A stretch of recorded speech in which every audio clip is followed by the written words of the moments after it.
बिस्मिल्लाहिर्रहमानिर्रहीम।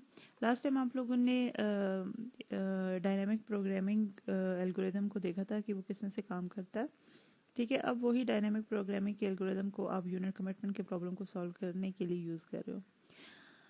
आप और इसका सबसे बड़ा एडवांटेज ये है कि जब आप डायनामिक प्रोग्रामिंग को यूज़ करते हो to solve the unit commitment problem, तो आपकी डायमेंशन जो है वो जो प्रॉब्लम की डायमेंशन है वो रिड्यूस हो जाती है।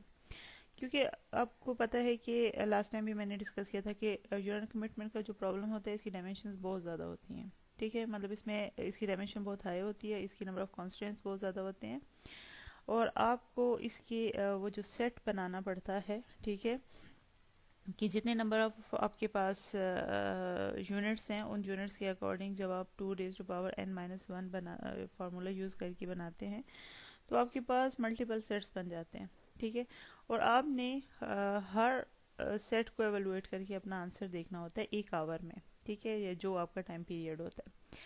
लेकिन जब आप यूनिट कमिटमेंट के साथ प्रायोरिटी लिस्ट सेट कर लेते हैं, ठीक है, कि प्रायोरिटी लिस्ट आपको पता है कि आपने एवरेज प्रोडक्शन कॉस्ट की बेस पे देखना है कि कौन सा यूनिट जो है वो सबसे ज़्यादा कॉस्ट उसकी लगेगी। ठीक है, तो उसको आप हाई प्रायोरिटी पे रख लेते हैं, फिर जिसकी कॉस्ट कम होती है उसको सेकंड प्रायोरिटी पे रख लेते हैं एंड सो ऑन।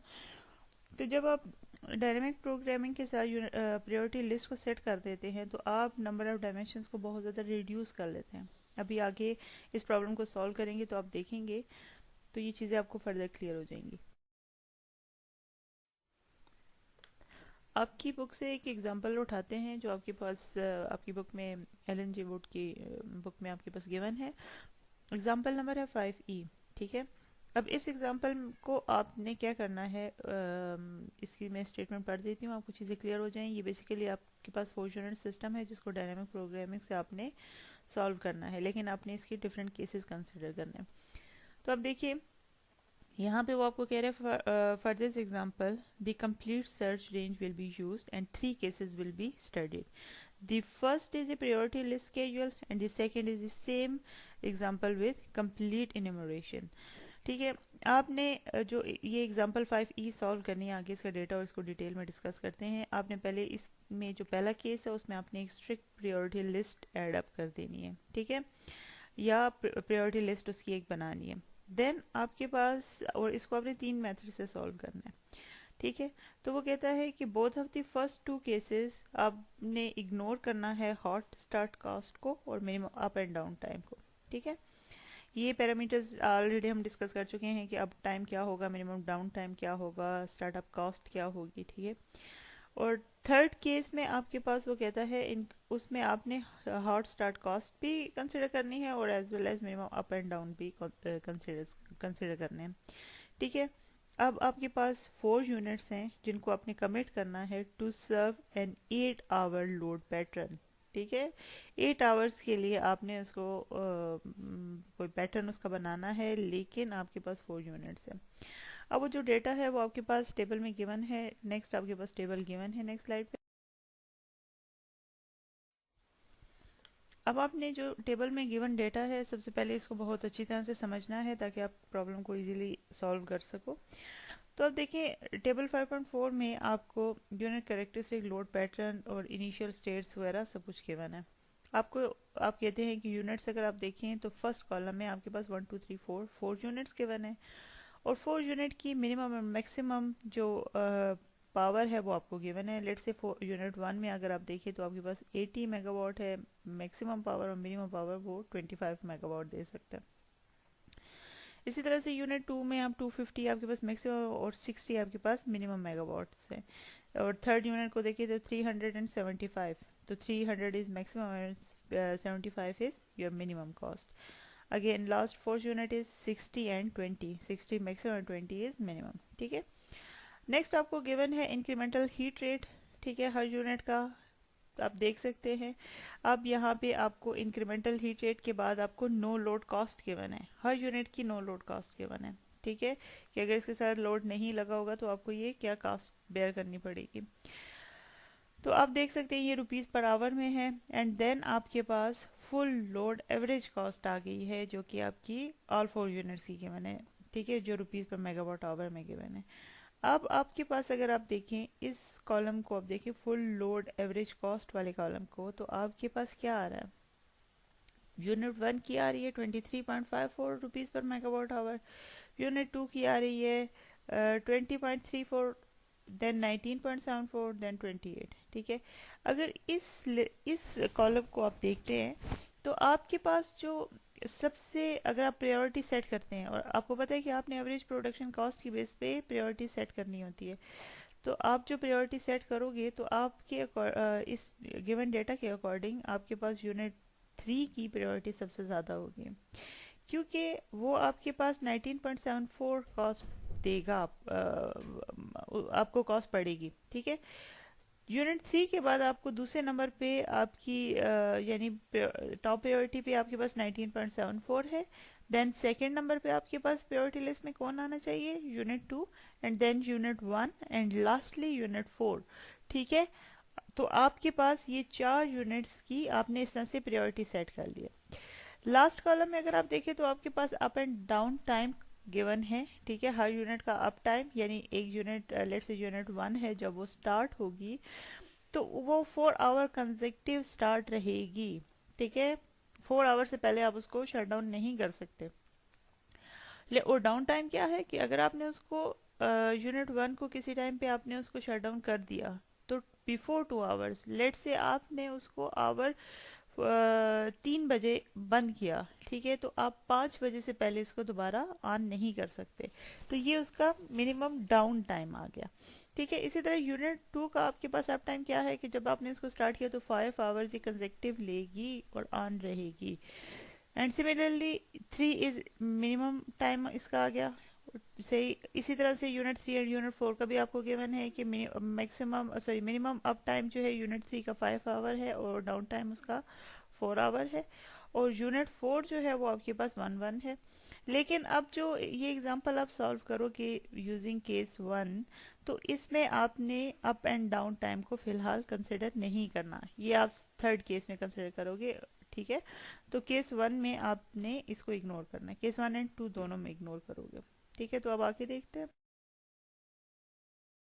यहाँ पे देखिए उसी डेटा की कुछ एक्सटेंशन गिवन है, और आप देख सकते हैं यहाँ पे सबसे पहले आपके पास वही ऑल फोर यूनिट्स का इनिशियल कंडीशंस गिवन है। ठीक है, इनिशियल कंडीशंस के मतलब कि जो अभी आप जैसे ही प्रॉब्लम आपको दिया गया तो उस टाइम उनकी क्या कंडीशन थी। तो जो लेट्स से सेकंड कॉलम है, तो आप देख सकते हैं कि वो कह रहे हैं कि जो आवर्स ऑफलाइन है, ठीक है, वो माइनस के साथ, और जो ऑनलाइन है वो प्लस के साथ कंसिडर किए गए हैं, और ये आवर्स है, नंबर ऑफ आवर्स। कि लेट से आपकी यूनिट वन जो है आप कहते हैं कि लास्ट 5 आवर्स से ऑफलाइन है। ठीक है, यूनिट टू जो है लास्ट 8 आवर से ऑनलाइन है, इस तरह यूनिट थ्री लास्ट 8 आवर से ऑनलाइन है, एंड यूनिट फोर जो है अगेन लास्ट 6 आवर से ऑफलाइन है। नेक्स्ट कॉलम है आपके पास स्टार्टअप कॉस्ट का। स्टार्टअप कॉस्ट में आप देखें तो आपके पास गिवन है hot, cold and cold start. ठीक है, कोल्ड स्टार्ट में तो सिंपल आपके नंबर ऑफ आवर्स है, आप देख सकते हैं उसकी यूनिट आवर के वो इतने आवर्स लेगी कोल्ड स्टार्ट से। यूनिट वन लेट से 4 hours, unit two 5 hours, unit three 5 hour. ठीक है, और यूनिट फोर का आपको पता है 1 है, तो वो मतलब उसी टाइम स्टार्ट ले लेगी। देन आपके पास आ जाता है जो हॉट एंड कोल्ड कॉस्ट हैं, वो आप देख सकते हैं आपकी रुपीज़ में कैलकुलेटेड हैं। दैट मीन्स अगर आपकी जब रन हो रही है, ऑपरेट हो रही है यूनिट वन, तो उस टाइम पे वो हॉट कॉस्ट आपको पड़ रही है। ठीक है, तो वो आपकी 150 रुपीज़ पड़ेगी। ठीक है, पर मेगावाट आवर के हिसाब से। इसी तरह अगर आप उसको कोल्ड स्टार्ट लेते हैं, आपको अच्छी तरह से पता है कि कोल्ड स्टार्ट क्या होगा, कि आप उसको शट डाउन आपने किया और देन आपने उस यूनिट वन को दोबारा ऑपरेट किया, तो आपको कोल्ड स्टार्ट की 350 रुपीज़ कॉस्ट पड़ेगी। नेक्स्ट नीचे देखें तो आपके पास मोस्ट इंपॉर्टेंट पैटर्न गिवन है, लोड पैटर्न। ठीक है, आपने चूंकि ये जो 4 यूनिट प्रॉब्लम है इसको सॉल्व करना है 8 आवर्स के लिए, तो आपके पास 8 आवर का आवरली डेटा गिवन है। ठीक है, आवर वन में आपका लोड कितना है, मतलब आपकी रिक्वायरमेंट कितनी हो चाहिए, जनरेशन इन 4 यूनिट से आप कितनी लेंगे, आपके पास 450। आवर टू में आपके पास 530, देन आवर थ्री में आपके पास 600, and so on, and hour eight में आपके पास 500 मेगावाट्स आपको चाहिए। तो ये आपका इस लोड पैटर्न को देख के आपने अपनी जो 4 यूनिट्स हैं इसको कमिट करना है और इससे पावर को डिस्पैच करवाना है। अब यहाँ पे आपने एक और केस कंसिडर किया, एक और एजम्पशन ली है कि आप कहते हैं कि जो मेरे पास जस्ट अपनी कंपटीशन को एफिशिएंट बनाने के लिए आपने एक simplified model of unit characteristics use किया है, ठीक है। यानी जो आपकी कॉस्ट है उसके लिए आपने कहा कि वो मेरे पास, आपने लीनियर फंक्शन ऑफ कॉस्ट को कंसिडर किया है, ठीक है। आपका जो ये आपको डायग्राम में आपको नज़र आ रहा है, आपके वर्टिकल एक्सिस पे क्या है, एफ ऑफ पी, और एक्स एक्सिस पे क्या है आपके पास, पी, सिंपल आपकी कॉस्ट की कर्व है, ठीक है। तो आपने बजाय इसको कोई स्टेप्स में लेते, तो आपने एक सिंपल इसको कंसिडर किया सिर्फ अपनी कैलकुलेशन को सिंप्लीफाई करने के लिए और उनको एफिशिएंटली और क्विकली कैलकुलेट करने के लिए आपने कंसिडर किया कि जो आपकी कॉस्ट की कर्व है वो एक, आप कहते हैं कि एक लीनियर कर्व आपने कंसिडर की है। अब ये जस्ट आपको समझाने के लिए ये बताया गया है कि देखिए आपने जो कंसिडर किया है वो आप केस ए देख सकते हैं। ये जो आपके पास 5.6 डायग्राम है, इसमें आप देख सकते हैं तो आपके पास जो फर्स्ट कॉलम में दो डायग्राम्स आ रही हैं। पहली डायग्राम आपके पास जो फिगर आ रही है वो आपके पास अगेन कॉस्ट की है, ऑपरेटिंग कॉस्ट आपके पास यूनिट की आ जाएगी। तो आपने ये एक लीनियर फंक्शन कंसिडर किया है। तो जब इसका इंक्रीमेंटल कॉस्ट बनेगा तो वो आपका इस तरह का स्टेप बनेगा जो आप ए ही के दूसरे फिगर में देख रहे हैं, फर्स्ट कॉलम के दूसरे फिगर में देख रहे हैं। लेकिन अगर आप दूसरा केस फिगर बी में देखें, इसी के 5.6 बी सेकंड कॉलम की पहली फिगर देखें, तो आपके पास क्या चीज़ आ रही है कि आपने कहा अगर मैं ऑपरेटिंग कॉस्ट को कोई स्टेप्स में लेता हूँ तो आप देख सकते हैं तो इंक्रीमेंटल कॉस्ट भी आपके पास स्टेप्स में आएगी। तो ये चीज़ सिर्फ ये है कि चीज़ों को लिटिल बिट आप कह सकते हैं कि कम्प्लेक्स कर देती है, कम्प्लेक्सिटी की तरफ ले जाती है, ठीक है। तो आपने अपने मॉडल को सिंपल रखने के लिए सिंप्लीफाइड मॉडल आपने यूज़ किया कि आपकी ये फर्स्ट कॉलम वाली, कि आपने कहा कि मैं इसको simple incremental sorry linear cost consider करता हूँ, ठीक है। जो कास्ट की एफ ऑफ पी आपके पास बनेगी वो आपने लीनियर कंसिडर की है। नेक्स्ट आप देख सकते हैं यहाँ पे आपको गिवन डेटा में आपको एक और चीज़ गिवन थी कि आपकी नो लोड कॉस्ट भी मौजूद है। तो नॉर्मली आप लोग इंक्रीमेंटल कॉस्ट कैसे सॉरी जो आपकी कॉस्ट की इक्वेशन थी वो आप कैसे कैलकुलेट कर रहे थे कि वो आप इंक्रीमेंटल कॉस्ट को मल्टीप्लाई कर देते थे पी के साथ। तो यहाँ पे जब नो लोड कॉस्ट भी गिवन है तो आप क्या करोगे, नो लोड कॉस्ट को एडअप कर दोगे, जो आपकी इंक्रीमेंटल कॉस्ट बनेगी partial F by partial P, और उसको पी के साथ आप मल्टीप्लाई कर देते हैं, ठीक है। तो अब वो कहता है कि इसमें कुछ और assumptions भी हैं, इसको एक दफ़ा देख लेते हैं कि however the unit must operate within the limits, ठीक है। Startup cost for first two cases are taken as the cold start cost, कि फर्स्ट टू केसेस में आपने जो कॉस्ट स्टार्टअप कॉस्ट लेनी है वो उनकी कोल्ड स्टार्ट से कंसिडर करनी है कि वो बिल्कुल शट डाउन थे और फिर आपने उनको यूज़ करना शुरू किया। प्रायोरिटी लिस्ट आप देख चुके हैं, यूनिट 3 जो है वो आपका सबसे पहले होगा क्योंकि उसकी एवरेज प्रोडक्शन कॉस्ट कम थी। उसके बाद सेकंड नंबर पे आपका यूनिट 2 होगा, फिर यूनिट 1 होगा और यूनिट 4 होगा। ये प्रायोरिटी लिस्ट आपको ये आपने एक प्रायोरिटी लिस्ट सेट कर ली, किस बेसिस पे, एवरेज प्रोडक्शन कॉस्ट की बेसिस पे, ठीक है। ये ऑलरेडी हम पिछली स्लाइड में डिस्कस भी कर चुके हैं। अब वो कहते हैं कि फर्स्ट टू केसेस में आपको मैंने बताया था कि आपने अप एंड डाउन टाइम को कंसिडर नहीं करना, ठीक है। जब आप उसको कंसिडर नहीं करें लेकिन आपको एक टाइम इंटरवल तो लेना है अपने यूनिट को ऑफ एंड ऑन करने के लिए, तो आप जस्ट 1 आवर को कंसिडर कर लेते हैं कि यहाँ पे उसका अप टाइम भी 1 आवर है और डाउन टाइम भी 1 आवर है, आल दो ऐसा उसके डेटा के मुताबिक गिवन नहीं है। हर यूनिट का एक मिनिमम अप टाइम और मिनिमम डाउन टाइम अपना अपना था, लेकिन आपने यहाँ पे फर्स्ट टू केसेस में अप डाउन टाइम को कंसिडर नहीं करना, आपने जस्ट उसको किस टाइम पे कंसिडर किया है कि आपने ज़ाहिर आप यूनिट को ऑन भी करना है और आप यूनिट कमिटमेंट के प्रॉब्लम को सॉल्व कर रहे हैं तो यूनिट को ऑन भी करना है और ऑफ भी करना है। तो इस बेसिस पे आप एक इंटरवल लेते हैं 1 आवर का, कि फॉर एग्जांपल यूनिट 1 है वो अगर आवर 2 में ऑन है तो देन आवर 3 में अगर मुझे उसको ऑफ करना पड़ता है तो एक 1 आवर उसका अप टाइम हो गया और 1 आवर उसका डाउन टाइम हो गया, ठीक है। ये एक नॉर्मल इंटरवल की बेसिस पे आप उसको ले रहे हैं। तो यहाँ पे फिर आप इसको कहने का मकसद ये है कि आप इसका अप एंड डाउन टाइम जो ओरिजिनल गिवन था वो आप कंसिडर नहीं करें, लेकिन to operate to solve the problem of unit commitment आपको 1 आवर इंटरवल लेना पड़ेगा। देन आपसे वो कहता है कि अगर आप ऑल थ्री केसेस में आपने we will refer the capacity ordering of the unit, कि आपको अच्छी तरह से पता है कि आपने ऑल थ्री केसेस में आपने यूनिट की कैपेसिटी जो है वो देखनी है, कि उनका ऑर्डर बनाना है। लाइक अब फॉर एग्जांपल आपके पास 4 यूनिट्स हैं, तो आपने इसके लिए एक सेट बनाना है, आपने आप कह सकते हैं कि स्टेजेस बनानी है, स्टेट्स बनानी है, ठीक है, कि आपके पास यूनिट की क्या कॉम्बिनेशन बनेगी, ठीक है। तो अब वो कॉम्बिनेशन आपकी ऑलरेडी 5.5 टेबल में गिवन है, लेकिन ये आपका यहाँ से इससे आगे सोल्यूशन स्टार्ट हो जाएगा, ठीक है। यहाँ तक आपकी गिवन डेटा था और आपने प्रॉब्लम को अंडरस्टैंड किया।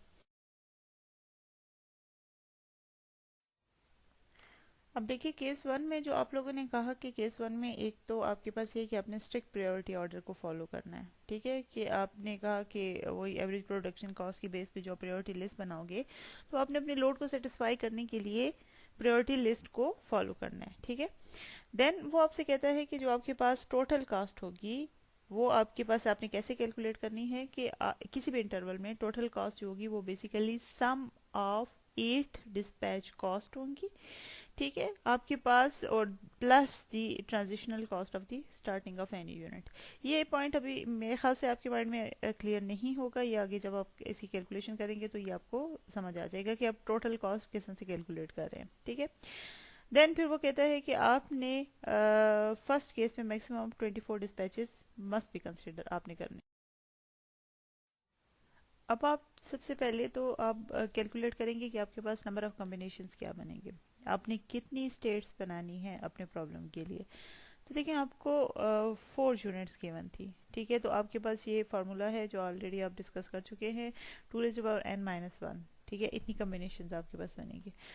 एन आपके पास 4 है तो 2 4 16 -1 15, ठीक है, तो टोटल आपके पास 15 कम्बिनेशन बनेगी, क्योंकि आप जीरो से स्टार्ट ले रहे हैं।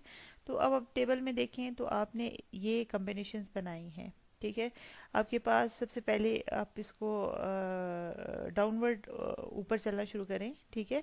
तो आपके पास यूनिट है 1 2 3 4, तो आपने पहला कम्बिनेशन जो उनका जीरो कम्बिनेशन बनाया है, वो आपने उनका चारों यूनिट्स को ऑफ रखा है, तो उसने कोई भी मेगावाट्स आपको नहीं दिए, ठीक है। फर्स्ट कॉलम आपको बता रहा है कि आपकी स्टेट्स क्या होंगी, ठीक है, आपकी यूनिट की कॉम्बिनेशन क्या बनती है, ठीक है, और देन उनकी फिर नेट कैपेसिटी क्या बनती है। फिर आप देखिए आपके पास जो आपकी स्टेट वन आ रही है, तो स्टेट वन में आपने कहा मैं सिर्फ यूनिट 4 को ऑन करता हूँ, ठीक है। जब यूनिट 4 को ऑन करते हैं तो यूनिट 4 की जो आपके पास मैक्सिमम कैपेसिटी आप वो उठा लें, तो आपके पास वो 60 बनती है, ठीक है। तो 60 मेगावाट आपके पास, आपने कहा कि यूनिट 1 को ऑन करने से होगा, बाकी तीनों यूनिट्स को आपने इसमें ऑफ रखा हुआ है। फिर स्टेट 2 पे चले जाएं, तो स्टेट 2 में आपने कहा कि मैं क्या करता हूँ कि 1 0 0 0 कर रहा हूँ, तो आप यूनिट नंबर 1 को ऑन करें और 2 3 4 को ऑफ करें, तो यूनिट 1 की जो आपके पास मैक्सिमम कैपेसिटी थी वो आपने उठा ली, वो आपके पास आ रही है 80 मेगावाट्स, ठीक है। इसी तरह से आप फिर थर्ड स्टेट स्टेट पे चले जाए, तो थर्ड स्टेट पे आपने कहा मैं यूनिट 1 को और यूनिट 4 दोनों को ऑन करता हूँ, लेकिन 2 एंड 3 को ऑफ करता हूँ, तो आपके पास 1 0 0 1 आपके पास आ गया। और फिर आपकी टोटल कैपेसिटी इन दोनों 1 और 4 की मैक्सिमम कैपेसिटी आप उठा लें, तो so you will get 140 megawatts, ठीक है। इसी तरह से अब ये आप लोग कंफ्यूज हो रहे होंगे कि ये कॉम्बिनेशन जो है वो किस तरह से बना है, तो आप इसको कोई भी कॉम्बिनेशन बना सकते हैं, आपकी मर्जी है, ठीक है। मतलब ये कोई हार्ड एंड फास्ट इसके लिए रूल्स नहीं है कि आपने इसी मेथड से एक कम्बिनेशन बनाना है, आप इसको इस तरह से भी बना सकते हैं कि ऑल 4 0 रखें, फिर एक 1 रखें, फिर आगे मतलब ये लास्ट कॉलम में आप 1 0 1 0 1 0 रख लें, सेकंड लास्ट कॉलम में आप 0 0 1 1 0 0 1 1 रख लें, फिर थर्ड कॉलम में 4 0 4 1 रख लें, फिर 8 0 8 1 रख लें, डजेंट मैटर। इस कॉम्बिनेशन में आपने ये कॉम्बिनेशन आपने अपनी मर्जी से बनाना है, इस कॉम्बिनेशन में आपके लिए कोई भी हार्ड एंड फास्ट रूल नहीं है, ठीक है। लेकिन आप जो इसको बनाओगे तो आप देखें कि आपकी हर स्टेट में, जीरो स्टेट के अलावा हर स्टेट में आपकी यूनिट्स जो है वो ऑन रहनी चाहिए। अच्छा, फिर आप देखिए तो आप स्टेट 5 पे आ जाए, तो स्टेट 5 में आपने सिर्फ यूनिट 3 को ऑन किया, और आप देख सकते हैं आपकी जो मैक्सिमम कैपेसिटी है दैट इज 300 मेगावाट्स। इसी तरह सो ऑन आप लास्ट स्टेट पे चले जाएं, लास्ट आपकी 15 थी, कि आपने कहा टोटल नंबर ऑफ स्टेट्स जो बनेगी वो मेरे पास 15 बनेगी, तो लास्ट स्टेट में आप देखें कि आपकी चारों यूनिट्स ऑन हैं, तो आपके पास एक मैक्सिमम कैपेसिटी आ गई है, ठीक है, 690 मेगावाट। तो आप देख सकते हैं कि अगर आप 15 स्टेट को एनालाइज करते हैं तो 15 स्टेट में आपने ऑल 4 यूनिट्स को ऑन कर दिया तो आपको मैक्सिमम 690 मेगावाट मिल गया। स्टेट 14 में आपने 3 यूनिट्स को ऑन किया है तो आपकी 630 मेगावाट है। फिर आपने मतलब आप कॉम्बिनेशन बनाते गए, 13 में आपने पहले फर्स्ट को छोड़ के लास्ट 3 को ऑन किया तो आपके पास 610 बन गया। इसी तरह से फिर आपने 2-2 के साथ चेक किया, फिर 3-3 के साथ, मतलब आपने हर पॉसिबल कॉम्बिनेशन चेक करना है। लेट से आपने कहा आपने ये जो बनाना है यूनिट कॉम्बिनेशन का, आपने इस तरह से बनाना है कि पहले सिर्फ आप एक यूनिट ऑन कर रहे हैं, फिर आप एक के साथ दूसरी को यूनिट ऑन करते हैं। अब दूसरी यूनिट ऑन करने में आपके पास 3 मजीद ऑप्शंस आ जाते हैं, ठीक है, सेकेंड, थर्ड, फोर्थ, ठीक है। तो इस तरह से आपने कोशिश करनी है कि आप जो कॉम्बिनेशन बनाते हैं तो उसमें मतलब ऑल कॉम्बिनेशंस में आपका मीट कर जाए कि आपकी हर यूनिट हर कॉम्बिनेशन से ऑन हो चुकी है। लेट से आप कहते हैं कि जैसे अब आप लास्ट 15 को देखें तो आपने कहा ऑल 4 ऑन है, फिर आपने 14 में कहा 3 ऑन है, लेकिन कौन कौन सी 1 2 3 ऑन है, 4 ऑफ कर दी। लेकिन फिर आपने 13 में क्या किया, 1 को ऑफ कर दिया और लास्ट 3 का कॉम्बिनेशन बना दिया। फिर आप एक और में चले जाए, 11 में चले जाए तो आपने कहा कि मैं इस सेकंड को ऑफ करता हूँ तो बाकी 3 का कॉम्बिनेशन बना लेता हूँ। फिर आप 10 में चले जाएं तो आपने कहा कि मैं थर्ड को ऑफ करता हूँ और बाकी 3 का कॉम्बिनेशन, एंड सो ऑन। इसी तरह से आपने 1 के साथ भी बनाया, 2 यूनिट्स को ऑन करके बनाया, 3 यूनिट्स को भी डिफरेंट कॉम्बिनेशंस के साथ, और 4 में तो आपके पास एक ही कॉम्बिनेशन बनता है कि आप ऑल 4 को ऑन करें, और 0 में आपके पास ऑल 4 0 ऑफ होना चाहिए, ठीक है। अब इस टेबल को आप देखें तो आपने डिक्रीजिंग ऑर्डर में लिखा हुआ है, ठीक है। डिक्रीजिंग ऑर्डर में इसलिए लिखा हुआ है कि आपको पता हो कि आप जैसे जैसे यूनिट्स को ऑन करें तो आपकी कैपेसिटी जो है वो बढ़ती जा रही है। या आप अगर इसको डिक्रीजिंग ऑर्डर में देखते हैं तो आप कहते हैं कि जैसे जैसे मैं यूनिट्स को शट डाउन करता जा रहा हूँ, लेट्स से 15 में आपकी ऑल 4 ऑन थी, तो 13 में आपने 14 में आपने एक को शट डाउन किया तो आप 690 से 630 मेगावाट पे आ गए। फिर एक ऑफ किया, मतलब लाइक कॉम्बिनेशन डिफरेंट बनाया, और एक और को ऑफ किया तो 610 पे आ गए। तो ठीक है, आपने इसको एक डिसेंडिंग ऑर्डर में रख लिया। और यहाँ पे आप देख सकते हैं कि जो कॉम्बिनेशन यूनिट कॉम्बिनेशन में आपके पास गिवन है वो आपके पास क्या है, वो आपने कहा 1 में रख रहा हूँ सिंपल ऑन के लिए यूनिट के, और 0 आप रख लें यूनिट इस वक्त ऑफ है, ठीक है। अब जब आप प्रॉब्लम को सॉल्व करने जा रहे हैं तो आप क्या करेंगे, सबसे पहले आप उसकी एक प्रायोरिटी लिस्ट बना रहे हैं, ठीक है। प्रायोरिटी लिस्ट आप लोग किस बेसिस पे बनाते हैं, एवरेज फ्यूल कॉस्ट की बेस पे। तो आपने देखा तो जो आपका गिवन डेटा था, आई थिंक टेबल 5.2, उसके अकॉर्डिंग आपके पास जो सबसे कम कॉस्ट पड़ती थी आपको वो यूनिट 3 की थी, ठीक है। तो आप यहाँ पे देखें तो, और फिर यूनिट 3 थी, फिर आपके पास देन यूनिट 2 थी, फिर उसके बाद कॉस्ट आपकी यूनिट 1 की थी, और लास्टली आपके पास यूनिट 4 की कॉस्ट थी, ठीक है। तो इसी के अकॉर्डिंग जो ये कंडीशन आपकी जो स्टेट्स इनको मैच कर रही हैं, मीट करती हैं, आपने वो उठा ली। तो आप देखें, आपकी सबसे पहली आपने क्या किया, आप एक स्टेट ऐसी उठाइए जो स्टेट नंबर 5 है। अगर आप अपनी टेबल उसी प्रीवियस स्टेट्स वाले टेबल पे देखें जो अभी प्रीवियस स्लाइड पर आपने डिस्कस किया है, तो स्टेट 5 में आपने सिर्फ यूनिट 1 को ऑन किया है। देन यूनिट 1 आपके पास 300 मेगावाट कॉस्ट आपको दे रहा है, ठीक है। फिर यूनिट 1 के बाद आपने कहा कि सेकंड प्रायोरिटी किसकी है, यूनिट 2 की, ठीक है। तो आपने देखें नेक्स्ट स्टेट जो 12 है उसमें आपके पास यूनिट 1 के साथ साथ आपने यूनिट 2 को ऑन कर दिया।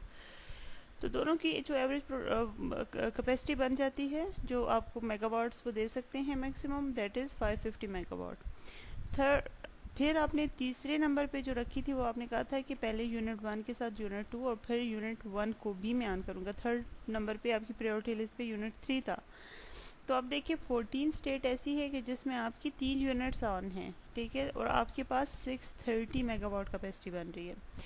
फिर आपके पास लास्ट आपने कहा कि मेरे पास जो है वो चारों यूनिट्स ऑन हो जाएं, ठीक है। आपने कहा कि मैं 1 को ऑन किया, सबसे पहले मैंने 3 को ऑन किया, फिर 2 को ऑन किया, फिर 1 को ऑन किया, और लास्टली आपने 4 को भी ऑन कर दिया।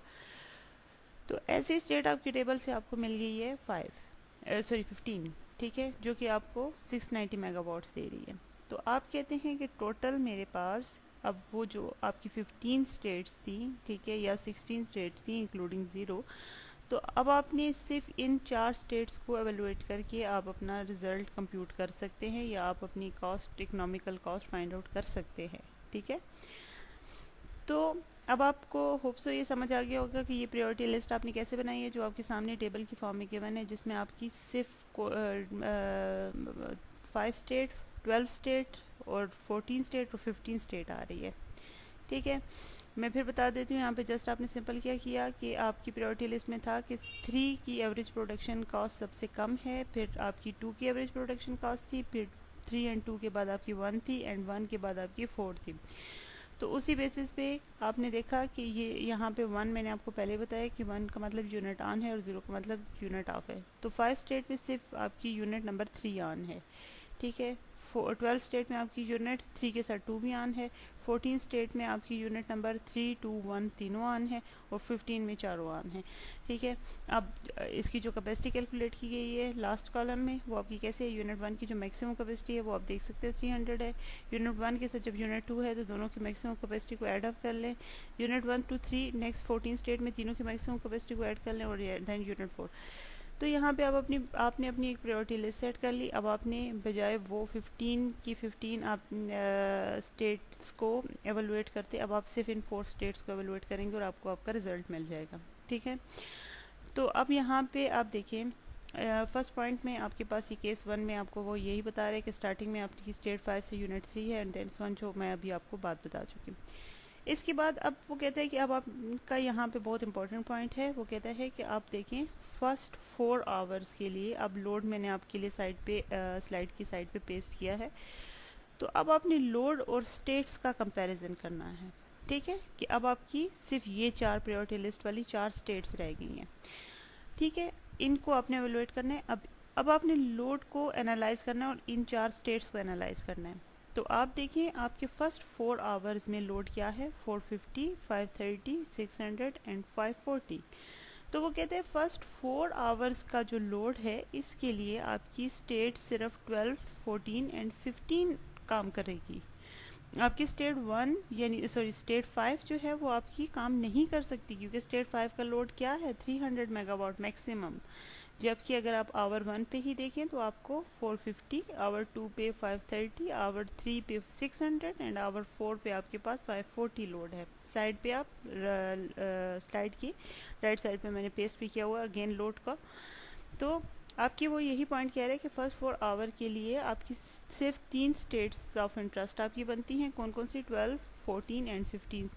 ठीक है, आपकी 5 स्टेट आप कहते हैं कि निकल जाती है। तो अब जो आपने सिंपल कैलकुलेशंस करनी है, ठीक है, अगर लेट से आप लोड को सेलेक्ट करते हैं तो पहले आपने अपना आवर सेलेक्ट करना है कि किस आवर के लिए आप कर रहे हैं। ठीक है, अब जब कैलकुलेशन की तरफ आप जाएंगे तो सबसे पहला काम आपने क्या करना है, आपने आवर सेलेक्ट, प्रायोरिटी लिस्ट के बाद आपने आवर सेलेक्ट करना है। आवर के बाद अब आप देखते हैं कि उस आवर के लिए कौन कौन सी स्टेट्स पॉसिबल हैं। ठीक है, तो अब जैसे आपने कहा था कि फर्स्ट 4 आवर के लिए 12, 15 एंड 13 12, 14 एंड 15 स्टेट्स जो हैं वो पॉसिबल हैं, लेकिन 5 स्टेट पॉसिबल नहीं है। तो आपने 12 से ऑनवर्ड यानी 12, 14 एंड 15 से ऑनवर्ड आपने इसको कैलकुलेट करना है।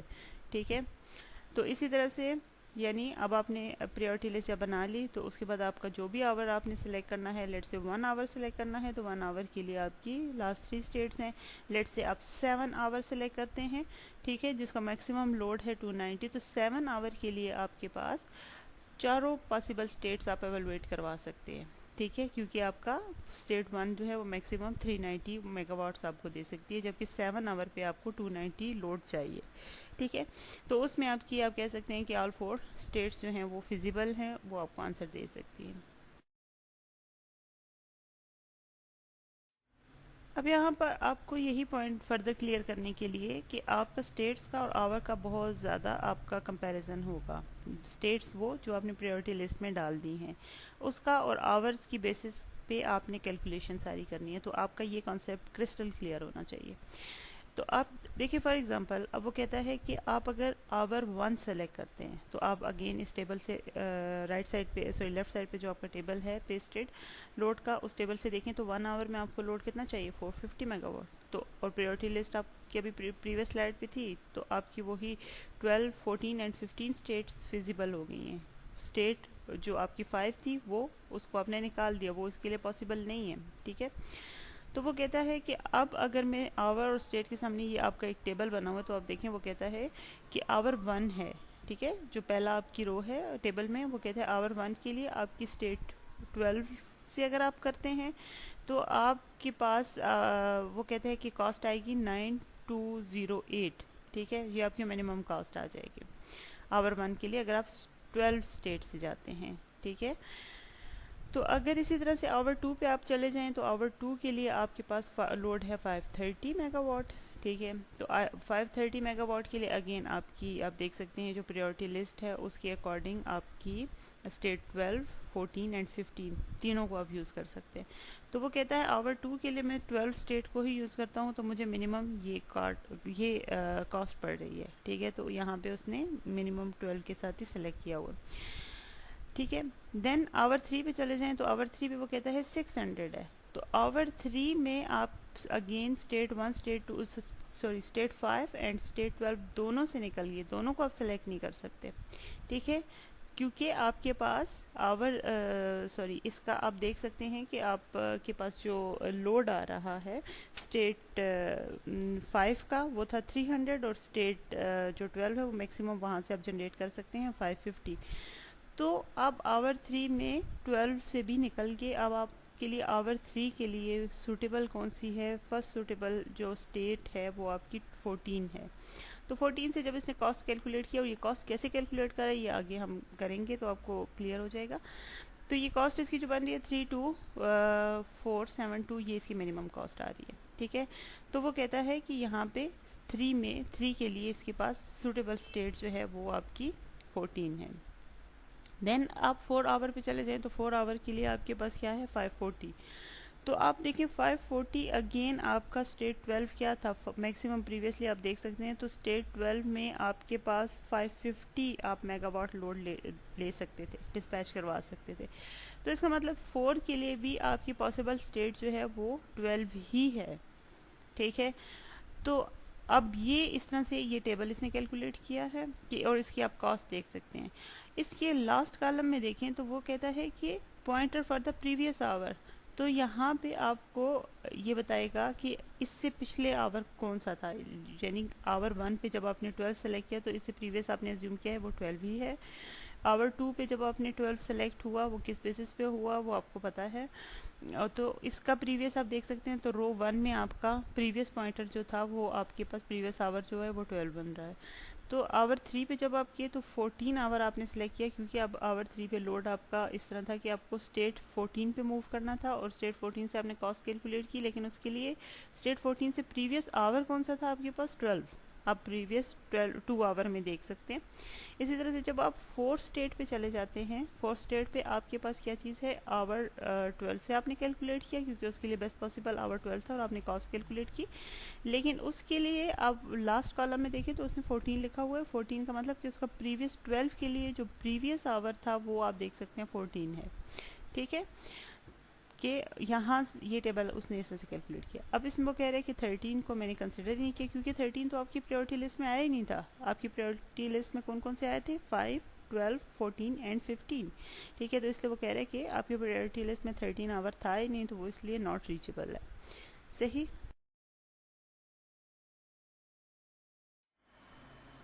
अब फाइनली हम इसकी कॉस्ट कैलकुलेट करेंगे, ठीक है। इंटरवल्स आपके सामने आपने प्रायोरिटी लिस्ट के अकॉर्डिंग आपने डिफाइन कर लिए कि फॉर एग्जांपल आप कहते हैं कि आपके 5, 12 और 14 एंड 15 इंटरवल्स जो थे वो फिजिबल या अलाउेबल इंटरवल्स थे, ठीक है।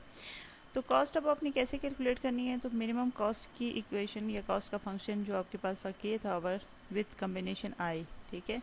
आप कैसे कैलकुलेट करेंगे कि देखिए के आपके पास यहाँ पे आप कहते हैं कि आवर होगा कि जिस आवर के लिए, ठीक है, आवर के लिए आपने कैलकुलेट करना है वो आपके लिए के है, और आई आपके पास स्टेट है, ठीक है, या कम्बिनेशन है।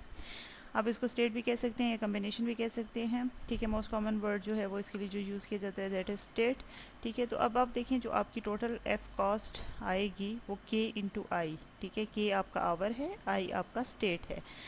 मिन आपने लेना है, उसका मिनिमम लेना है, देन आपके पास आ जाएगा पी कॉस्ट, आ जाएगा पी कॉस्ट के एफ आई पे, पी कॉस्ट आपकी अगेन प्रोडक्शन कॉस्ट है, देन आपके पास के अगेन आपका आवर एंड आई आपका स्टेट आ गया है, देन आपके पास एस कॉस्ट है, ठीक। देन आपके पास नेक्स्ट एस कॉस्ट है, ठीक है। एस कॉस्ट आपकी बेसिकली ट्रांजिशन कॉस्ट है, अगेन मैं इसकी डिटेल आपके साथ डिस्कस करती हूँ अभी। देन एस कॉस्ट आपकी किस पे डिपेंड कर रही है, के माइनस वन, के अगेन आपके पास आवर है, एंड एल आपके पास जो है वो आपके पास इनिशियल कंडीशन आ जाएगी, ठीक है। और इनिशियल कंडीशन क्या है वो भी मैं आपको बताती हूँ। देन अगेन आपके पास के आ गया, आपके पास आवर, और आई आपके पास स्टेट आ गई है।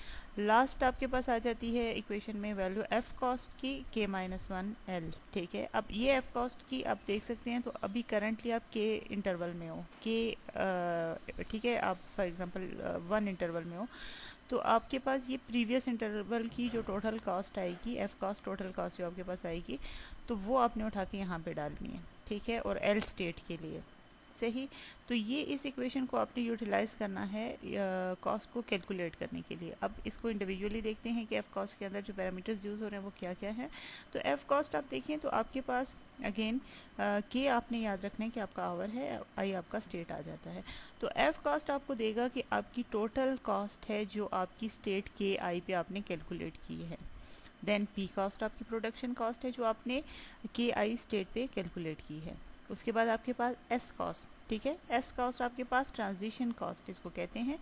ये आप प्रीवियस स्टेट से करंट स्टेट में जो आए हैं, लेकिन प्रीवियस स्टेट की इनिशियल कंडीशन से एल आपके पास देखें, आप इसकी एस कॉस्ट की इक्वेशन में आप देख सकते हैं कि आपने कहा ये ट्रांजिशन कॉस्ट फ्रॉम स्टेट के माइनस वन, के माइनस वन का मतलब प्रीवियस इंटरवल या प्रीवियस आवर, और एल जो आपकी इनिशियल कंडीशन होगी, ठीक है, टू के अभी current interval into current state में, ठीक है।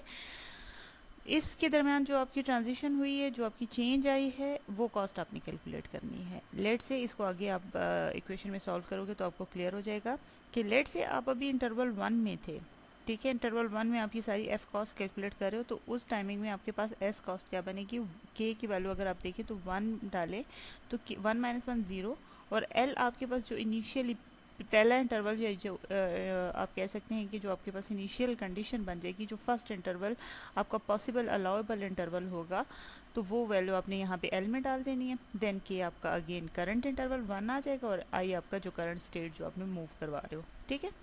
तो अब आप इसमें देख सकते हैं कि आप अपने प्रॉब्लम की तरफ आ जाएं, तो ये ऊपर तो आपके पास फार्मूलेशन आ गई थी। देन आप देखें तो आपके पास जो अलाउेबल स्टेट्स थी वो क्या थी कि आपके पास सबसे पहले आपने कहा कि थर्ड यूनिट जो है वो आपने उसकी एवरेज फ्यूल प्रोडक्शन कॉस्ट की बेस पे आपने डिसाइड किया था, प्रायोरिटी लिस्ट बनाई थी। तो आपके पास थर्ड यूनिट सबसे पहले आपने ऑन की थी, फिर सेकंड यूनिट ऑन की थी, फर्स्ट यूनिट ऑन की थी, और फिर लास्टली फोर्थ यूनिट ऑन कर ली थी। तो आपके पास क्या इंटरवल्स डिसाइड आपने किए थे प्रायोरिटी लिस्ट पे, 5, 12, 14 एंड 15, ठीक।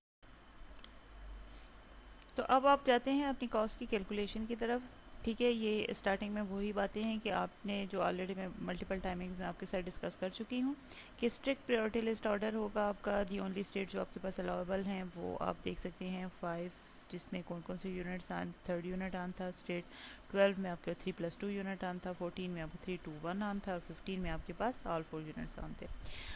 तो अब आप कहते हैं कि all possible commitment start from the state 12, ये आपने इनिशियल कंडीशन रखी है। और ये क्यों इनिशियल कंडीशन रखी है ये मैं आपको बताती हूँ, ठीक है, कि आपने 5 को इनिशियल कंडीशन क्यों नहीं रखा, आपने 12 को क्यों रखा है।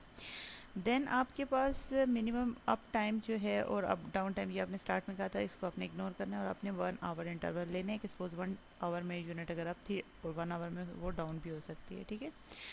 अब आप कह रहे हैं कि मैं आवर 1 पे जाता हूँ, लेट से, ठीक है। आवर 1 पे जब आप जा रहे हैं, ठीक है, तो आवर 1 का लोड आप देखें तो आपके पास प्रीवियसली जो आपका लोड टेबल था उसमें आप देख सकते हैं वो 450 है, 450 मेगावाट्स है। तो 5 यूनिट जो स्टेट 5 जो है वो मैक्सिमम आपको दे सकता है 300 मेगावाट, वो आपको नहीं दे सकता 450 मेगावाट, ठीक है।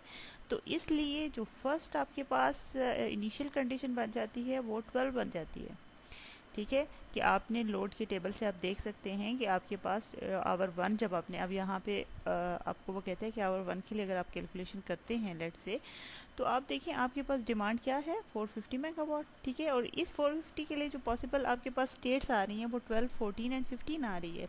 ज़ाहिर है वो आपकी स्टेट जो 5 है वो इसमें से एलिमिनेट हो जाती है, क्योंकि वो उस लोड को 450 को मीट ही नहीं कर सकती। स्टेट 5 जो मैक्सिमम 300 मेगावाट लोड दे सकती है। सही। अब आपने यहाँ पे आपकी आसानी के लिए, आपकी कन्वीनियंस के लिए अलग अलग से कैलकुलेट किया हुआ है। आपको पता है कि आपकी जो एफ कॉस्ट होगी उसमें आपके पास पी कॉस्ट था और एस कॉस्ट था, ठीक है, जो आप नीचे वाली इक्वेशन में देख सकते हैं। तो अब आप पहले आ जाते हैं कि पी कॉस्ट, आप प्रोडक्शन कॉस्ट को किस तरह से कैलकुलेट करते हैं। ये स्टेप्स बहुत ज़्यादा इंपॉर्टेंट हैं, इनको ज़रा ध्यान से सुने। अब पहली बात है, आपका जो फार्मूला था उसमें आप वैल्यूज़ डालें तो आपके पास पी कॉस्ट की क्या वैल्यू बनेगी, ठीक है। अब आप देखिए जब आप वैल्यूज़ दे रहे हैं, ठीक है, तो इक्वेशन मैंने आपकी आसानी के लिए दोबारा से साइड पे पेस्ट कर दी है। तो के आपका मैंने आपको बताया था आपका आवर है, और जो कि आपने 1 सेलेक्ट कर लिया। आई आपका क्या है, स्टेट है, और स्टेट इस केस में आपके पास 450 मेगावाट लोड के लिए स्टेट्स कौन सी पॉसिबल हैं, 12, 14 एंड 15। लेट से आप सबसे पहले 15 के लिए कैलकुलेट करते हैं, और फिर देन आप 14 के लिए कर लें, देन आप 12 के लिए कर लें, ठीक है। तो 15 के लिए हम सबसे पहले कैलकुलेट करें, जो आपके सामने स्लाइड पे आपको नज़र आ रहा है, ठीक है।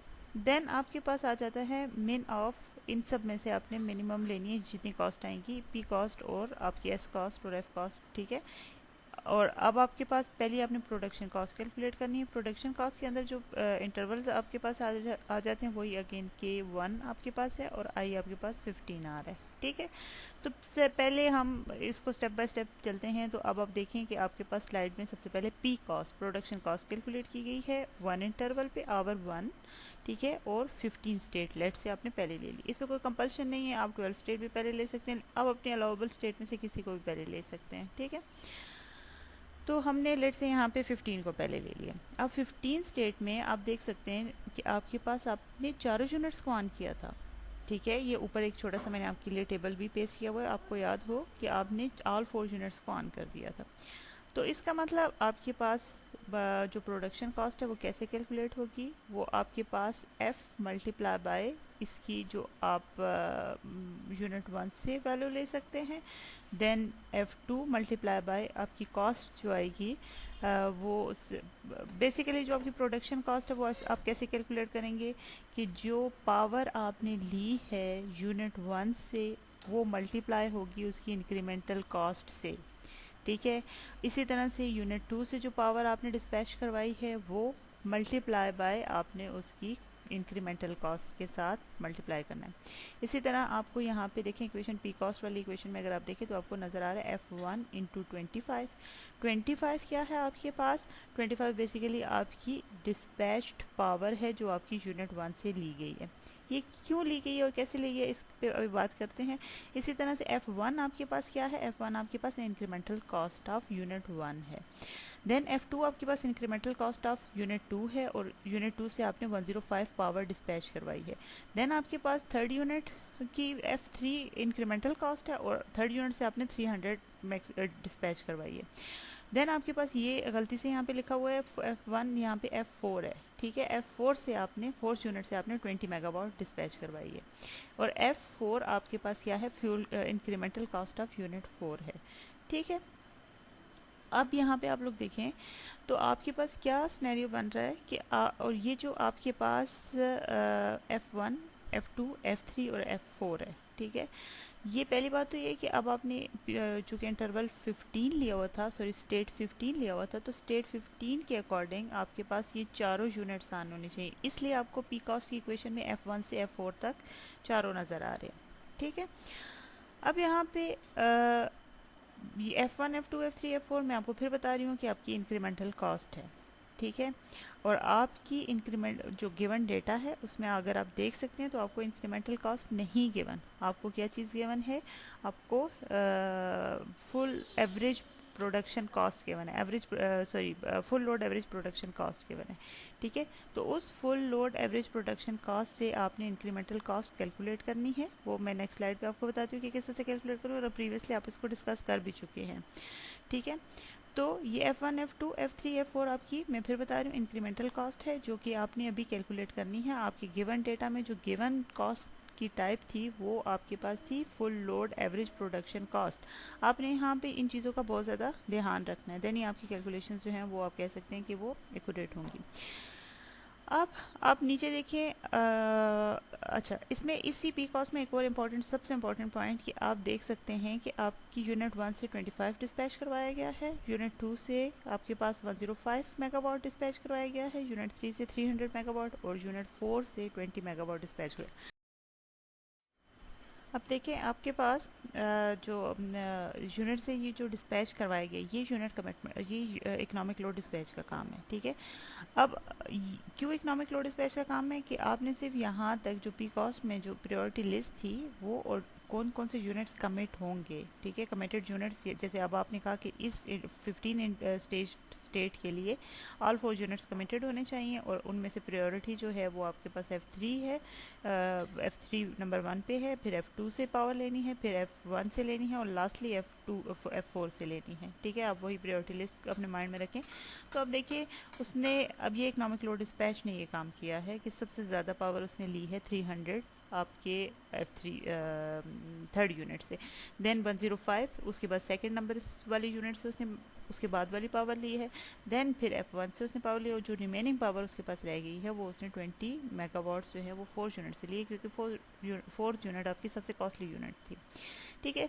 तो इस तरह से आप पी कॉस्ट कैलकुलेट कर लेंगे। यहाँ पे अगर आपको खुद मैनुअल कैलकुलेशन करनी पड़ती है तो आप इसमें कोई भी वैल्यूज सेट करके डाल सकते हैं। आपने ये देखना है कि जैसे प्रायोरिटी में आपने जो लिस्ट में रखी थी, लेट से F3 कॉस्ट आपने रखी थी, सॉरी थर्ड यूनिट आपने रखी थी टॉप प्रायोरिटी पे, तो उससे आप कोशिश करें क्योंकि उसकी कॉस्ट आपको कम पड़ती है तो उससे आप मैक्सिमम पावर डिस्पैच करवा लें, बाकी आप डिस्ट्रीब्यूट कर सकते हैं, ठीक है। उसी तरह अपनी प्रायोरिटी लिस्ट के अकॉर्डिंग। अब यहाँ पे आपने इस तरह से पी कॉस्ट कैलकुलेट कर लिए। यहाँ पे एक पॉइंट रह गया कि मैंने आपको बताया, अभी जो नेक्स्ट स्लाइड में हम डिस्कस करेंगे कि ये जो F1, F2, F3 and F4 है ये आपको गिवन नहीं है, ये आपने यहाँ पे खुद कैलकुलेट करना है, ठीक है। इंक्रीमेंटल कॉस्ट आपने कैलकुलेट करनी है। इसके अलावा पी कॉस्ट वाली इक्वेशन में आपके पास एक और चीज़ है कि आपने यहाँ पे नो लोड कॉस्ट भी ऐड अप करनी होती है। प्रोडक्शन कॉस्ट में आपने नो लोड कॉस्ट ऐड करनी है। तो नो लोड कास्ट आपके पास यहाँ पे देखें तो पी कॉस्ट की इक्वेशन पे नीचे जहाँ पे कैलकुलेशन हुई हुई है आप देखें तो 1735.36 मेगावाट 36 रुपीज़ पर आवर आपको यहाँ पे आपने कैलकुलेट किया। ये सिंपल ऑल 4 यूनिट्स की आपकी डेटा में टेबल में गिवन कॉस्ट जो थी, ठीक है, वो 13 जो नो लोड कॉस्ट थी हर यूनिट की, उन चारों को सम अप करने, क्योंकि यहाँ पे चारों यूनिट्स ऑन हैं, चारों यूनिट्स की नो लोड कॉस्ट को सम अप कर लें तो so you will get 1735.36 megawatt, ठीक है। अब यहाँ पे नेक्स्ट आपके पास F1 की जो इंक्रीमेंटल कॉस्ट आई है 20.88 और 25 वही जो से आपने पावर डिस्पैच करवाई है। F यूनिट 2 के लिए आपकी जो इंक्रीमेंटल कॉस्ट आई है दैट इज़ 18 और आपने यहाँ से डिस्पैच करवाया है 105। देन यूनिट 3 से आपने इंक्रीमेंटल कॉस्ट है इसकी 17.46 और देन आपके पास 300 इसका आपके पास जो मैक्सिमम मेगावाट्स आपने इससे लिए। देन F4 सी की जो आपके पास इंक्रीमेंटल कास्ट आई है दैट इज़ 23.80 और आपने इससे 20 मेगावाट्स डिस्पैच में, इसको सम अप कर लें तो so you will get 9861.36 rupees per hour, क्योंकि आपकी प्रोडक्शन कास्ट है। तो अब आपके पास टोटल कास्ट क्या होगी, जो F कास्ट आपका जो मेन फार्मूला है अब आप साइड पे भी देख सकते हैं, उसमें पहले आपने प्रोडक्शन कास्ट देखना था और प्रोडक्शन कास्ट में आप याद रखें कि आपने नो लोड कास्ट को भी ऐड करना होता है, ठीक है। तो आपने नो लोड कास्ट जो जो यूनिट ऑपरेट करा उसकी सिंपली नो लोड कास्ट उठाएं और वहाँ पे सम अप कर लें। तो बहरहाल आपके पास F कास्ट में फर्स्ट वन आ गया प्रोडक्शन कास्ट। अब अपनी रिलेशनशिप को देख लें जो साइड पे आपके पास इक्वेशन जो मेन इक्वेशन है F कास्ट की, तो वही आप फर्स्ट आवर एंड 15 स्टेट पे कैलकुलेट कर रहे हैं। तो आप कहते हैं कि मेरे पास पी कास्ट जो आया है जो भी आपने कैलकुलेट किया 9861.36, ठीक है, प्लस एस कास्ट आपकी ट्रांजेक्शन कास्ट थी, ठीक है। अब यहाँ पे आप फार्मूला में देखिए तो आपके पास आवर 1 है, के आपका 1 है, 1 माइनस 1 आपके पास क्या आ जाएगा 0, और एल आपने कहा 12, इनिशियल कंडीशन आपकी 12 क्यों बनी है कि 5 जो थी वो अलाउेबल नहीं थी, वो परमिटेबल नहीं थी, आप 450 मेगावाट उसको नहीं दे सकते थे। तो इसलिए आपकी इनिशियल कंडीशन यहाँ पे आपने एल जो इनिशियल कंडीशन डाली है वो आपने 12 डाल दी है। देन आपके पास फुल कॉलम और देन के, और वही 1 एंड 15 आ गया एस कॉस्ट में। तो अब इस एस कॉस्ट का मतलब क्या है कि आपने वो ट्रांजिशन बतानी है कि जो आपकी स्टेट स्टार्टिंग यानी 0 स्टेट पे और 12 आपकी सॉरी 0 आवर पे और 12 स्टेट पे जो आपकी कंडीशन चल रही थी उस टाइमिंग में, और जो आपके पास अभी 1 से 15 पे 1 आवर और 15 स्टेट पे आप पहुंच गए, तो आपने कौन कौन से यूनिट की स्टार्टिंग कॉस्ट लेनी है। ठीक है, कौन कौन से यूनिट से आपने स्टार्टिंग कास्ट जो है वो उठानी है। तो आप अपने गिवन डेटा में देख सकते हैं। अब आपके पास ज़ाहिर है 0 जो है इंटरवल, तो कोई भी इंटरवल नहीं था, तो इसका मतलब जो स्टार्टिंग में आपके पास आपने सबसे पहले यूनिट 1 को ऑन किया। ठीक है, तो यूनिट 1 को जब आप ऑन करते हैं तो उसकी आपकी स्टार्टिंग कास्ट, आपको स्टार्टअप कास्ट आपको गिवन है, ये स्टार्टअप कास्ट वाले टेबल में थी, वो दैट इज़ 350 रुपीज़। ठीक है, और उसके बाद आपके पास आ रही है कि अभी first of 15 interval, first hour के 15th इंटरवल पे आपने कौन सी कॉस्ट इसमें डाली है, वो आपने अभी कहा कि फोर्थ यूनिट मेरे पास ऑन होगा। 15th इंटरवल के फर्स्ट आवर के 15 स्टेट पे आपने कौन सी यूनिट ऑन की थी, आपकी 15th unit on, 15th sorry 4th unit आपकी ऑन होगी थी। तो उसकी स्टार्टअप कास्ट आप उठा के डाल दें जो कि है 0.02। तो ये सम अप कर लें, टोटल करें, तो so you will get A total F cost जो आपके पास टोटल फ्यूल कास्ट आ रही है, that is 10211.38 rupees per hour. ठीक है, अच्छा, अब आप यहाँ पे देखें, आपको मैंने बताना है कि आपने इंक्रीमेंटल कॉस्ट कैसे कैलकुलेट किया। आपकी गिवन डेटा में आप देख सकते हैं, वापस यहाँ पे मैंने पेस्ट भी किया हुआ है कि आपके पास full load average cost given थी। ठीक है, और आपने नो लोड और बाकी आपको पी मिन पे मैक्स गिवन था हर यूनिट का, और then no load cost given थी। अब ये इंक्रीमेंटल कॉस्ट आपने खुद कैलकुलेट करनी है, ये आपको गिवन नहीं है। ठीक है, ये जो टेबल आपको टेबल 2 नज़र आ रहा है, ठीक है, सामने बड़ा टेबल, यहाँ पे आपने इंक्रीमेंटल कॉस्ट जो लॉस कॉलम में कैलकुलेट की हुई है, ये आपने खुद कैलकुलेट किया। अब ये किस तरह से कैलकुलेट की है कि आप देख सकते हैं आपके पास इसी प्रॉब्लम के स्टार्ट में उसने कहा था कि आपने जो आपके पास यूनिट है वो आपकी जो कॉस्ट का जो फंक्शन है वो लीनियर फंक्शन यूज़ कर रहे हैं। ठीक है, ये आपको एक डायग्राम भी गिवन थी, इसको ऑलरेडी हम डिस्कस कर चुके हैं। तो मेनली आपको ये एक इक्वेशन गिवन थी, F into P equal to F no load plus incremental cost into P. ठीक है, एफ ऑफ पी जो है आपके पास, ये इक्वेशन ऑलरेडी प्रीवियस किसी स्लाइड में हम इसको डिस्कस कर चुके हैं। एफ ऑफ पी आपके पास क्या है, full load average production cost. और full load average production cost होती क्या है कि आप उसको फुल लोड दें और उस फुल लोड के ऊपर यूनिट, कोई भी यूनिट है उसका, उसको फुल लोड दें, जो मैक्सिमम पी मैक्स है वो दें, और आप देखें कि उसको फिर क्या कॉस्ट पड़ती है, तो ये वो आपके पास full load average production cost होती है, और ये आपको गिवन थी। ठीक है, ये एक स्मॉल सा टेबल मैंने आपके सामने पेस्ट किया हुआ है जो आपके गिवन डेटा से उठा के। देन आपकी नो लोड कॉस्ट भी आपको गिवन है। ठीक है, पी मिन पी मैक्स भी आपको गिवन है। D F by D P आपकी बेसिकली इंक्रीमेंटल कॉस्ट बनती है। ठीक है, और पी आपके पास वही आप फुल लोड के लिए यूज़ करेंगे, तो ज़ाहिर आप फिर पी मैक्स की तरफ जाएंगे। तो आप इस रिलेशनशिप से सेपरेट कर लें किसको, D F by D P को। D F by D P आपकी इंक्रीमेंटल कॉस्ट है। ठीक है, तो आप उसको सेपरेट करें। ये साइड पे यहाँ पे मैंने आपके लिए कैलकुलेशन की हुई है। ठीक है, इसी स्लाइड की साइड पे आप देखें, लेफ्ट साइड पे तो मैंने पेस्ट की हुई है, एक यूनिट के लिए मैंने आपके लिए की हुई है, बाकी आप खुद कर सकते हैं कि D F by D P को आप सेपरेट कर लें, और वहाँ पे एफ ऑफ पी, ठीक है, full load average production cost first unit की आपको कितनी गिवन है, 23.54। ठीक है, आप देख सकते हैं, मल्टीप्लाई बाय 80, इसका फुल लोड कितना है 80, फिर माइनस उसकी आप no load cost first unit की देंगे 213 जो आपको गिवन है रुपीज़ पर आवर में या डॉलर्स पर आवर में, डिवाइडेड बाय 80 आपकी अगेन P1 आपके पास यूनिट 1 की मैक्सिमम पावर थी 80, इसको डिवाइड कर लें तो सो यू विल गेट 20.88। ठीक है, तो इस तरह से आपने बाकी 3 यूनिट्स की भी इंक्रीमेंटल कॉस्ट कैलकुलेट कर लेनी है, और ये वही इंक्रीमेंटल कॉस्ट है जो आप अपनी प्रोडक्शन कॉस्ट में डालोगे और उसमें कैलकुलेट कर लोगे।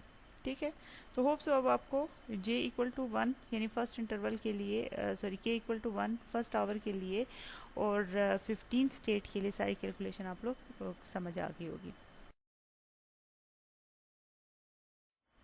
अब यहाँ पे आप देख लें, अब केस 1 के लिए अभी आप केस 1 डिस्कस करें, ठीक है, जिसमें आपने minimum sorry up down time को निगलेक्ट किया था। देन अब केस 1 के ही आवर 1 में है, तो 15 के लिए आपको मैंने कैलकुलेशन करके बताई है, जिसकी आपकी पी कॉस्ट आ रही थी, ये फर्स्ट टेबल पे देखिए 9861, और आपकी एस कॉस्ट आ रही थी 350। तो टोटल आपके पास फ्यूल कॉस्ट जो आ जाती है वो आपके पास 10211 आ जाती है। सेम इसी तरह से अब आपने 14 के लिए कैलकुलेट करनी है, और देन आपने 12 के लिए कैलकुलेट करनी है। तो आपकी जो इक्वेशन, जो प्रीवियस इक्वेशन थी, उसमें क्या चीज़ डिफर करेगी कि आपकी 15 में ऑल 4 यूनिट्स आन थी, तो यहाँ पे सिर्फ ऑल 3 यूनिट्स ऑन हो जाएंगी। जब आप प्रोडक्शन कॉस्ट कैलकुलेट करें तो आपने 3 यूनिट्स को ऑन करना है। इंक्रीमेंटल कॉस्ट वही है जो आप अभी एक दफ़ा कैलकुलेट कर चुके हो। देन आपके पास बाकी नो लोड कॉस्ट का सम भी वही आएगा, एस कॉस्ट भी आपके पास वही आ रही है।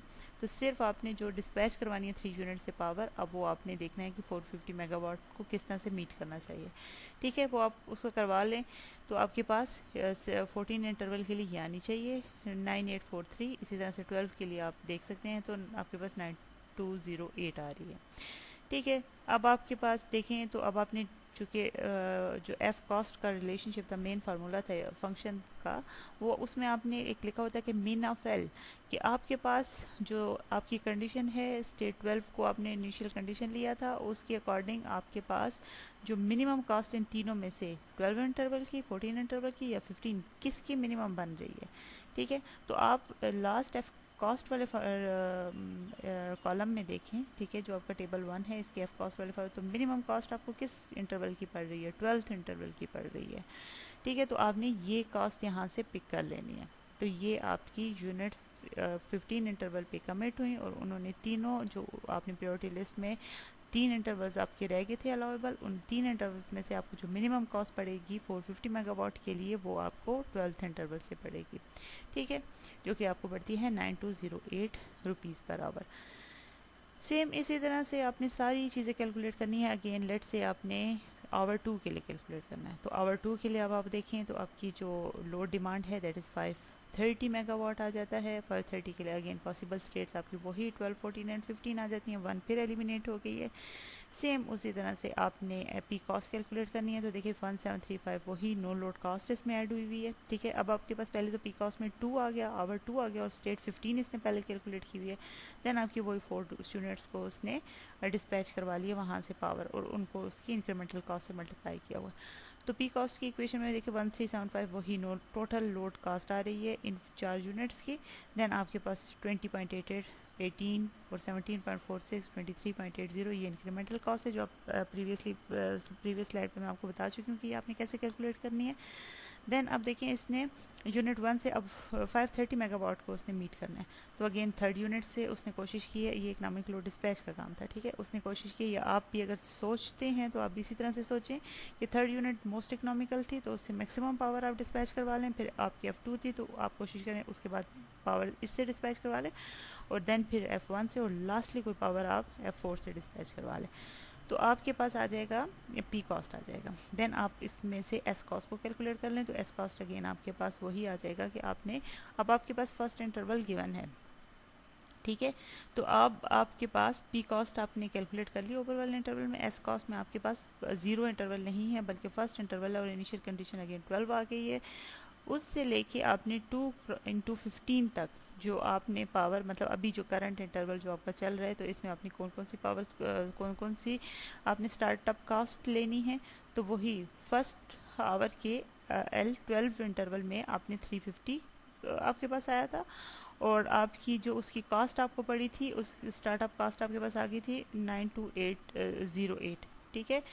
ये 9208 क्या चीज़ आ रही है, ये आपकी बेसिकली, आप अपने मेन रिलेशनशिप में चले जाएं, जो आपका फंक्शन था, ठीक है, फंक्शन में आपने स्टार्टअप कॉस्ट के साथ आगे ऐड किया हुआ है कि प्रीवियस इंटरवल में, प्रीवियस आवर में आपके पास टोटल एफ कॉस्ट क्या आ रही है, आपने उसको ऐड कर देना है, ठीक है। तो आपने वो यहाँ पे स्टार्टअप कॉस्ट में ऐड कर दी, ठीक है। मैं इसको फिर बता देती हूँ अगर आपको कन्फ्यूजन हो रही है। पहली बात तो ये है कि देखें स्टार्टअप कास्ट के अंदर आपने एक और चीज़ भी ऐड की हुई है। पहला तो स्टार्टअप कास्ट में आप देखें तो अभी 1L, ठीक है, अगेन 1L आप 12 इंटरवल में हो, और आपने 1 इंटरवल के 12 पे जो कॉस्ट आपको पड़ी थी वो थी 350, और करंट इंटरवल पे जब आप आए 215 पे तो वो वही आपको पड़ जाएगी 0.012, वो इतनी नॉमिनल है कि उसको आप कंसिडर नहीं करें। उसमें प्लस हुआ है 9208। ये 9208 कहाँ से आया है? ये 9208 अगर आप अपने मेन फंक्शन वाले एफ कॉस्ट के फंक्शन में चले जाएं तो आपके पास आता है कि आपने एफ कॉस्ट में आपके पास पी कॉस्ट है, एस कॉस्ट है, प्लस आपके पास एफ कॉस्ट प्रीवियस इंटरवल वाला, ठीक है, वन इंटरवल वाला। अभी आप टू इंटरवल में हो तो वन इंटरवल में 15 में आपकी क्या कॉस्ट पड़ी थी वो आपने यहाँ पे लिख दी है। वो आप अगर आप चेक करें तो आपकी 9208 है, ठीक है। इसी तरह से फिर आपके पास एस कॉस्ट अगर आप जाते हैं फिर 14 के लिए, फिर 12 के लिए, तो आपके पास ये इंटरवल्स बन जाएंगे, ठीक है। 0 एंड देन 9843, फिर 0 एंड 10211, ठीक है। ऊपर आप देख सकते हैं कि आपके पास 15th इंटरवल में एफ कॉस्ट आपके पास क्या बनी थी, 15th इंटरवल 10211। 14 इंटरवल में आपके पास टोटल एफ कॉस्ट क्या बनी थी 9843, और 12 इंटरवल में 9208 बनी थी। तो ये बेसिकली जो आपकी मिन और 350 प्लस में क्या किया हुआ है, ये एफ कॉस्ट प्रीवियस इंटरवल्स वाली उठा के डाली हुई है। और 350 क्या है कि अब आप जब इस इनिशियल कंडीशन में आप थे तो इनिशियल कंडीशन यानी 1 आवर के 12th इंटरवल जहाँ से आपने स्टार्ट लिया था, तो आपने कहा कि सिर्फ 12th इंटरवल पे आने से पहले मेरे पास सिर्फ यूनिट 1 ऑपरेटिंग थी, तो वहाँ पे उसकी स्टार्टअप कास्ट जो आपको टेबल में गिवन थी 350 आपने वो उठा ली, ठीक है। तो बाकी के केसेस में आपके पास कास्ट नहीं आ रही, तो आप यहाँ पे इसका मिन ले लें और फिर जो भी आपके पास मिन बनता है तो आपके पास मिन आ जाएगा 350। इसमें मिन 350 प्लस 9208 वाला मिन आ जाएगा, वो यहाँ से उठा लें और इसको आप अपनी प्रोडक्शन कॉस्ट में सम अप कर लें, तो आपके पास सेकंड इंटरवल की 15th इंटरवल वाले की आपके पास एफ कास्ट आ जाएगी 215 पे, ठीक है। इसी तरह से आप इसकी कैलकुलेशन कंटिन्यू करेंगे तो आपने ये यूनिट कमिटमेंट की कॉस्ट कैलकुलेट करते जाना है।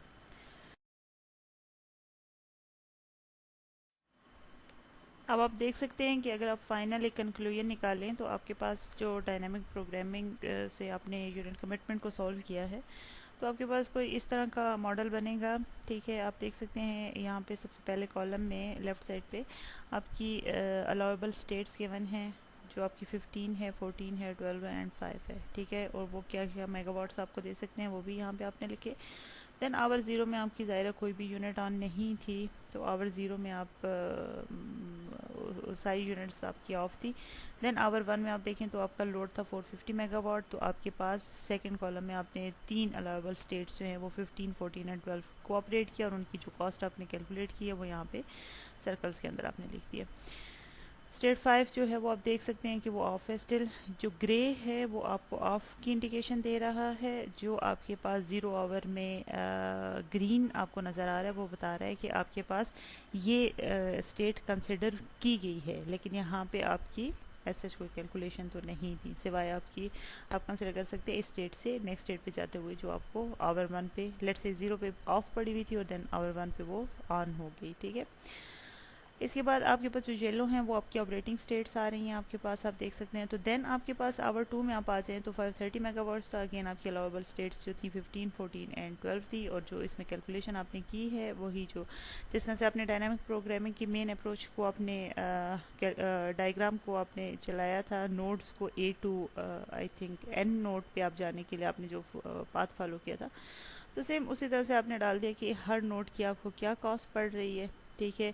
आप उसकी टोटल कॉस्ट भी लिखते हैं और आप उसकी प्रोडक्शन कॉस्ट भी लिखते हैं इसे, और कौन सी स्टेट से आपको मिल रही है, ठीक है। फिर आवर 3 में आप देखें तो आपके पास जो लोड है वो 600 है, तो उसमें आपकी 12 एंड 5 दोनों आप कह सकते हैं एलिमिनेट हो गई हैं। तो ऑपरेटिंग नोड जो थे वो आपके पास, या ऑपरेटिंग कॉस्ट ऑपरेटिंग स्टेट्स जो थी वो आपके पास ओनली 15 एंड 14 है।